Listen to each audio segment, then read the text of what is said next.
Avec la nouvelle année, on a souvent envie de tout repartir à zéro, de faire un gros ménage, puis on a plein de belles résolutions. Donc, on voulait vous donner quelques trucs pour désencombrer pour la nouvelle année.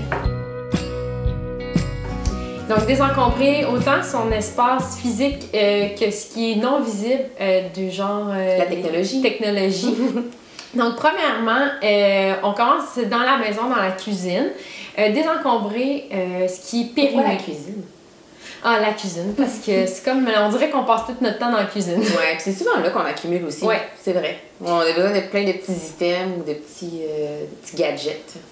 Puis, fait qu'on peut désencombrer justement les items qu'on utilise moins souvent. Les condiments, regardez dans votre porte de frigidaire, tous les condiments qui sont Les peut-être vieilles vinaigrettes. passées date, les vieilles olives, moutardes qui sont passées date. Fait que passez à travers tout ça qui serait peut-être passé date, puis ça va créer beaucoup d'espace dans votre frigidaire. Ouais. Ou si vous voyez des choses qui sont à veille de passer date, essayez de trouver des recettes pour les intégrer avant que ça soit périmé. S'ils sont pas périmés, oui. Ouais, sinon compost. Sinon, tout ce qui est aussi des épices, ça se conserve, mais jusqu'à un certain point, là, si ça fait comme 8 ans que vous avez votre sarriette dans le garde-manger, ça se peut qu'elle soit plus super bonne. Là, on parle en connaissance de cause parce que toutes les deux, quand on est partis en appartement, on avait acheté le distributeur d'épices. Le distributeur d'épices. Puis tu sais, on a nos sous-recettes, on cuisine souvent les mêmes choses. Fait qu'il y a des épices qu'on cuisine beaucoup avec, puis d'autres très peu. Puis ces épices-là, souvent, si on en a une grande quantité, mais c'est sûr qu'on passe jamais à travers. Puis ça prend de la place dans les armoires aussi, puis ça nous encombre. C'est pour ça qu'acheter en vrac, c'est le fun. Vous achetez seulement la quantité dont vous avez besoin. Donc, dans les armoires, ça faites le ménage aussi dans les armoires si vous avez d'autres choses dans votre garde-manger qui sont plus bons, que, comme le dit, pour cuisiner, ou à les porter dans des endroits si c'est pas ouvert, puis vous savez que vous allez pas vous consommez pas ce produit-là, mais on s'en débarrasse. Oui, aller donner dans les refuges, tous les centres de dons aussi, il y en a plein qui recherchent toujours, et on sait qu'il y a beaucoup de grandes campagnes de dons pendant le temps des fêtes, mais après, les gens en ont besoin aussi. Donc, d'aller donner au suivant, mettez pas ça aux poubelles. Quand on parle aussi de produits périmés, là on sort de la cuisine, on va dans la salle de bain. Essayez de voir s'il n'y a pas des produits, des cosmétiques que vous avez qui sont plus bons. Donc... Ça a une date d'expiration, ça aussi. Souvent, on n'y pense pas, mais si vous avez un vieux mascara depuis 5 ans, il est peut-être temps de le changer. Je suis coupable de garder mon mascara un peu trop longtemps. Ça fait des infections aux yeux. Ça fait non, Stéphanie. Donc, faites le ménage aussi. Si vous avez des ombres à paupières que vous ne vous servez pas parce que vous vous maquillez jamais, donnez au suivant. Vous avez peut-être une soeur, une mère, quelqu'un qui en prend, qui l'utiliserait à votre place. On sent comme mal de s'en débarrasser ou de le jeter. Puis je sais, le au cas où. J'ai gardé mon ombre à paupières pendant comme 2 ans dans mon tiroir parce que je me sentais tellement mal de le jeter, mais je t'ai jamais vu. J'en ai jamais mis. Puis là, je me suis décidée, je l'ai jeté parce qu'il était vieux puis j'allais pas donner ça à quelqu'un. Fait que je l'ai jeté. Je me sentais mal de le jeter, mais une année, garder ça dans son tiroir juste parce qu'on se sent mal, ça fait juste encombrer. Là. Exactement. Profitez-en pour laver vos pinceaux à maquillage en même temps. Oui! Petit truc d'ancienne cosméticienne. Saviez-vous que Laurie était une ancienne cosméticienne? Dans mon ancienne vie. Après ça, la pharmacie, vous avez probablement des médicaments aussi qui sont périmés. Donc, faites le tour ou tout ce qui est... C'est ça, tout ce qui est médicaments, mettez ça dans un petit sac puis allez porter ça après ça à votre pharmacien. Eux, ils vont être capables de s'en débarrasser de façon responsable. Donc, on jette pas ça dans les toilettes ni dans les poubelles. Donc, tout dans la salle de bain, finalement, on regarde sous les pots. Les tiroirs, là. Le fameux tiroir avec comme 26... Tu sais qu'on veut pas passer à travers. Ouais, c'est ça. Les élastiques à cheveux, les bobépines qui sont toutes mêlées. Faites un ménage, rangez ça dans les petits contenants à pilules. Sont super le fun pour ranger les bobépines. Ouais. Donc, je l'ai fait récemment, ce ménage-là, puis après ça, j'étais tellement contente parce que j'ouvre mon tiroir maintenant, puis je vois ce que j'ai. Que de fierté. Que de fierté. C'est ça. Pour ce qui est de la salle de bain, même chose si vous avez des produits ménagers aussi qui sont peut-être, je sais pas si ça se périme vraiment. Ben en fait, sur la plupart des emballages, c'est inscrit le nombre de mois que c'est censé durer, un coup qui a été ouvert finalement. C'est inscrit dessus. Ouais, donc si vous n'en savez pas, encore une fois, les refuges pour animaux, ils peuvent s'en servir eux, pour désinfecter les cages pour animaux. Donc, allez porter ça aux endroits qui vont en avoir besoin. Ensuite, dans la chambre, les vêtements. Bon, là, le gros sujet. Gros sujet, les vêtements. Si vous voulez plus en savoir un petit peu plus, on a une vidéo sur la garde-robe juste ici. Sinon, pour les vêtements, faites le ménage de ce qui est troué, les bas. Ça, j'ai fait ça récemment aussi, un bon ménage de bas, puis ça a tellement fait du bien parce que, mon Dieu, que j'en avais qui n'avaient pas rapport. On les garde parce qu'elles se sent mal. Les petits orphelins, encore une fois. Là. Vous pourriez toujours les mettre avec un autre orphelin, ça, personne va vous juger. Mais si jamais vous l'utilisez pas, qu'il y a des trous, puis sont vraiment... Trouvez-y une autre utilité. Oui. Faites pas des poches à thé avec, c'est pas une bonne idée. Il y en a qui font des tawashi aussi, ça c'est les espèces de petits, des petits linges. Ah oui, linge pour faire la vaisselle. Oui, avec les vieux vêtements comme ça. Sinon, si vous avez, même dans la... On sort de la chambre, même si vous avez dans la salle de bain des débarbouillettes, des petites... faire des débarbouillettes avec ça. Faire du papier de toilette lavable avec ça, vous pourriez faire toutes sortes de choses. Oui. Donc, essayez de réutiliser avant de le jeter. Fait que finalement, désencombrer sa garde-robe, dans le fond, c'est un gros sujet, mais je pense que vous comprenez ce que ça veut dire ça. Même chose pour les vêtements. Mettez-les, on s'en a déjà parlé dans notre vidéo sur notre garde-robe éco-responsable, mais faites un petit tri de ce que vous mettez moins souvent, puis donnez au suivant ce que vous ne portez plus. Et vous vendez sur Marketplace. Il y a la plateforme Bon Magasinage qu'on aime beaucoup aussi, qui nous permet de mettre nos vêtements en ligne, puis ça nous permet d'avoir un peu d'argent en retour pour si on a besoin de s'acheter quelque chose d'autre à la suite. C'est toujours le fun d'avoir une petite rentrée d'argent supplémentaire. Ouais. Donc, les vêtements. Ensuite, ce qui n'est pas physique, ce qui est plus virtuel. Les courriels. Ça prend énormément d'espace de stockage dans votre ordinateur, votre téléphone. Le cloud, je veux dire, le cloud, là, ça a l'air super abstrait, mais finalement, il y a vraiment des... C'est stocké en quelque part. C'est ça, c'est des gros bâtiments qui sont quelque part puis qui nécessitent des très énergivores. Oui, c'est ça, ça nécessite beaucoup de ventilation pour refroidir ces ordinateurs-là qui stockent, donc c'est très, très, très énergivore. Donc faites le ménage, supprimez ça si vous n'en avez pas de besoin.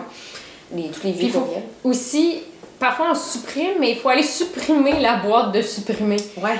Fait que dans Gmail, exemple, ben, il y a vraiment un endroit des messages supprimés, puis il faut aller les supprimer pour qu'ils soient vraiment définitivement supprimés. Fait qu'il faut se rendre jusqu'à la dernière étape. Les photos aussi, souvent on les garde parce qu'on veut pas les perdre, mais finalement notre téléphone brise, puis là, ben, on les a toutes perdues de toute façon. Donc, si vous avez des photos qui sont importantes, qui vous tiennent à cœur, prenez un instant pour vraiment les mettre soit sur une clé USB, les faire imprimer. Un disque dur, et puis celles dont vous n'aimez plus, ben, supprimez-les. Je crois que vous êtes sûrement plusieurs comme nous, où que notre téléphone nous envoie tout le temps une alerte comme quoi qu'il est plein. Mais il faut vraiment regarder ce qui prend de la place. Puis même si c'est virtuel, c'est très énergivore. Fait qu'il y a comme beaucoup de choses qui sont prises dans notre téléphone, comme les pièces jointes quand on envoie un message texte à quelqu'un, puis on envoie une photo, ben ça reste pris en quelque part dans notre téléphone, puis ça prend de l'espace. Ouais. Fait que d'aller tout faire un ménage, c'est tellement pas le fun à faire. Là, mais la boîte des téléchargements. On n'a pas le choix de le faire. Des applications qu'on n'utilise pas, qui restent sur notre téléphone.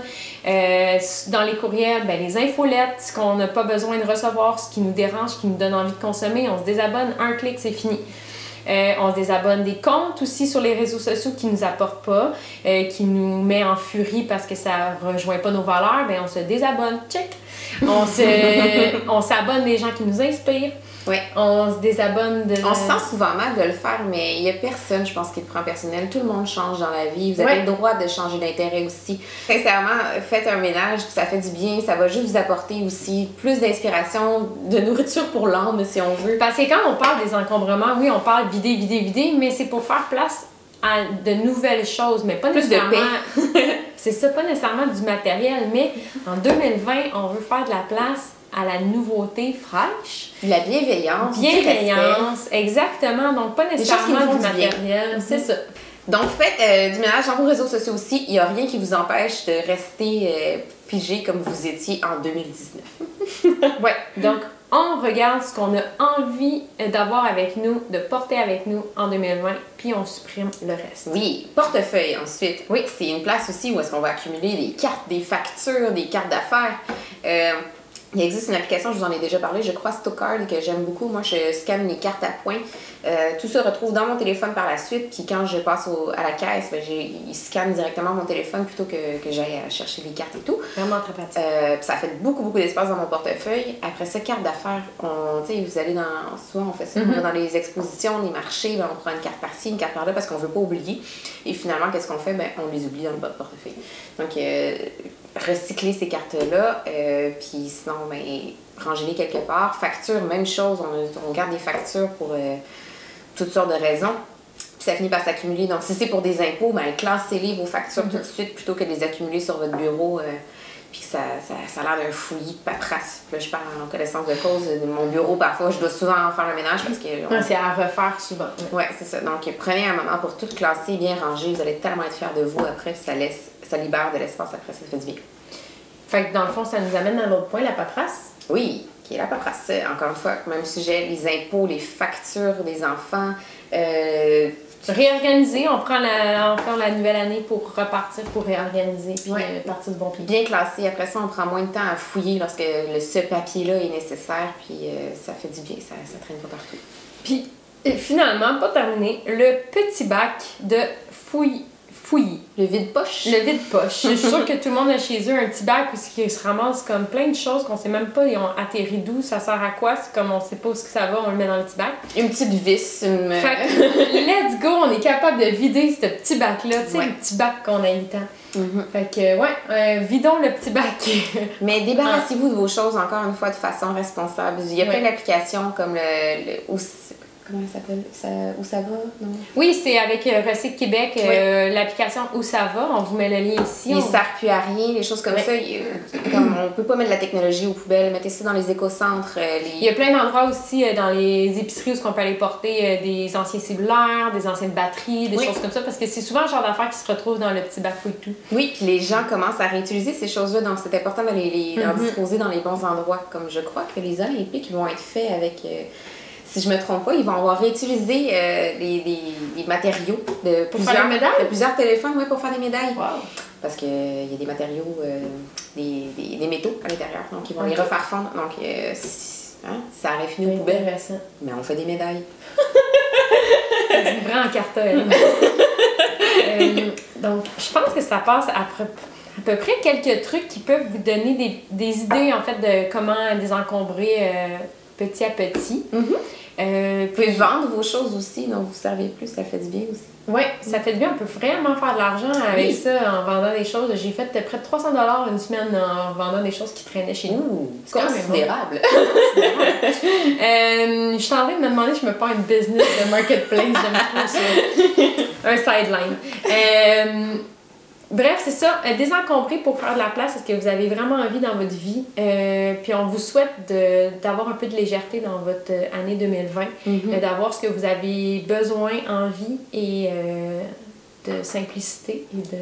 Oui, puis appliquez-le à votre façon aussi. Je sais que le minimalisme, ça a l'air un peu intimidant, mais je pense pas qu'il y ait une définition figée pour le minimalisme. Stéphanie l'applique d'une façon différente que je l'applique aussi.